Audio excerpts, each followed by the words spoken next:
Թող լինեմ աղանդավոր։ Բարի ու սիրելի հետևորդներ, հուսամ որ բոլորդ լավ եք ու Տիրոջ խաղաղությամբ եք։ Այսօր եկել եմ մի հարցի շուրջ քննարկենք ու խոսանք իրար հետ, կարծիքներով կիսվենք։ Հարց տվել եք այն մարդկանց, ինչի են օրինակի համար ավետարանական եկեղեցի հաճախող մարդկանց ասում աղանդավորներ։ Տվել եք այս հարցը երբեք այդ մարդկանց։ Երբեք չես ել հետևորդներ, երբևէ։ Ես ոնց նոր նստած մտածում եմ, ասում ինչի հիման վրա են ավետարանական եկեղեցի հաճախող մարդկանց ասում աղանդավորներ։ Կամ օրինակի համար, եթե այդ մարդիկ գնում են այդ եկեղեցի, օրինակի համար, ու եթե իրանք աղանդավոր են,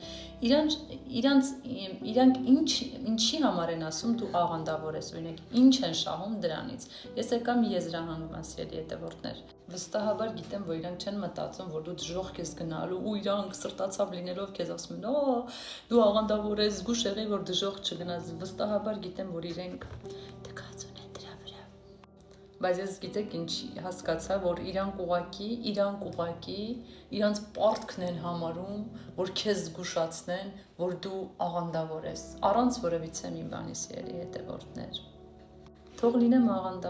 Թող լինեմ աղանդավոր ու խաղաղություն անեմ բոլորի հետ։ Թող լինեմ աղանդավոր ու սեր տամ բոլորին։ Թող լինեմ աղանդավոր ու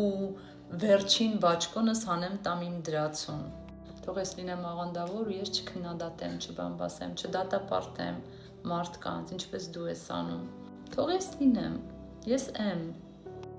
ով քեզ սիրում է, նույնիսկ այն ժամանակ, երբ որ դու ինձ նեղացնում ես։